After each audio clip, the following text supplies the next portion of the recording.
¿Qué tal, mis amigos? It's Paul Saucido. It is the Saucido Slant. That's right. Oh, yeah. We have a good one for you.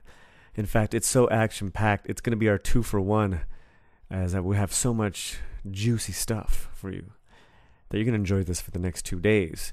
And then there'll be a new slant on Friday, the weekend edition. I think we're going to have it at DJ Dojo at Manny's record store.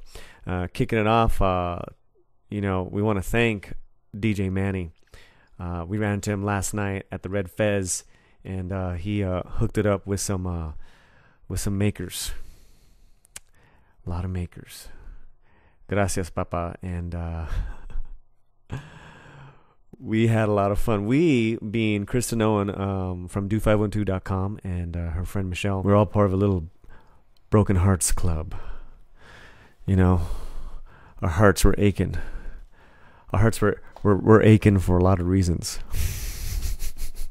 And what's the best remedy for that? Alcohol. That's right, alcohol. And we're going to talk about a lot, but we're going to talk about holiday hangovers, remedies. We are the first item of business here in the Saucido Slant is talking about a new social networking site destination has launched for Latinos, by Latinos, all that good stuff. It's called Tuiteros. And from the news release that I got, Tuiteros launches itself as a social media community hub for Latinos at Twitter. The community hosts profiles, music, photos, blogs, forums, and other features.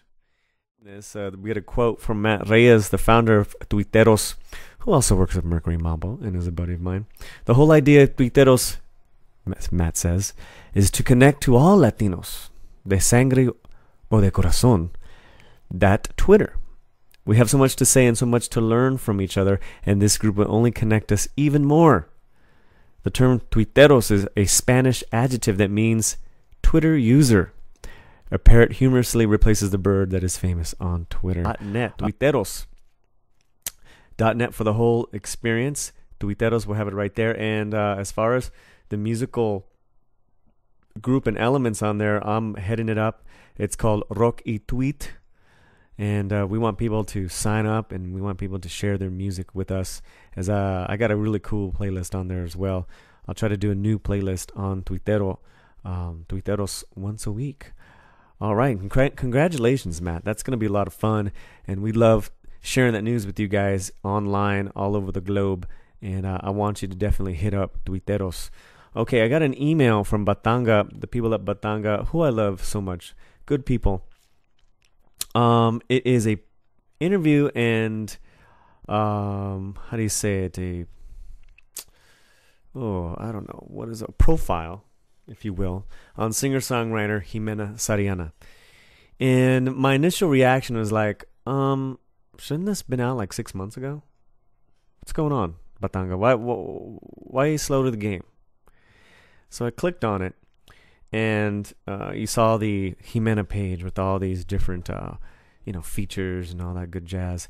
Then this girl comes on, and it's not Jimena, and she says, basically in Spanish, click here if it doesn't begin, or, it's going to begin right now, the interview. That's it. You never see the girl again. The Batanga girl never shows up again. There's just like a Batanga star behind her. And then Jimena is answering questions. And you have the graphics. What are you doing for the holidays? Blah, blah, blah, blah, blah. But there's no one talking to her. There is, but it's cut out. So all the interaction is out. And I just can't stand when people do that. I can't stand when there was an obvious interview that was done. And then not just Batanga, but when we see it a lot. And actually we actually tried to do some of that on Indioma, and it just didn't work. It doesn't work when you're just trying to get your cool sound bites and we just want to focus on the artist. The whole point is that host, that personality is supposed to bring interesting stuff out of that talent, out of the subject that they're interviewing. The problem with what you see on like in an interview like Jimena, it's just sound bites. It's just, okay, you learn something new about the artist. That's great, but let's keep the human interaction alive in these interviews that are for digital distribution online, because then it's just it's too much in a box. It's too in the box. It's too perfect. It's too clean, and that doesn't make sense because we're talking to musicians. We're talking to artists. We need to get dirty. We need to get crazy, crazy.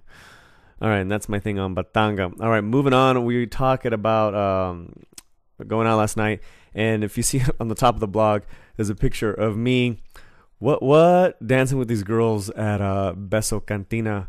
I think it's called 360. Was it 360? I don't even know what the site is, but they took the picture. I didn't even know that they were taking pictures. Those. It's pretty funny. Kristen and Michelle dared me to jump in with these group of girls who were dancing. I just jumped in there for a second, just fooling around with the, with the scarf, and that was it. It was hilarious. But as we were tying one on last night, Kristen reminded me that her survey came out, and you can check that out right now. We have the link up. And this week's survey question: what is the best bar to crawl home to? What is the best bar to crawl home to or from? And here in Austin, we had some good comics. I threw in a couple of good comments, but it seems to me the Horseshoe Lounge and the Sidebar and the tiniest bar in Texas were the winners. And along with some lively conversation on comments. Comments are always the best. Again. It's the pinche interaction. You got to learn something. You got all that money, Batanga. You got all that money, whoever else doing these flashy interviews.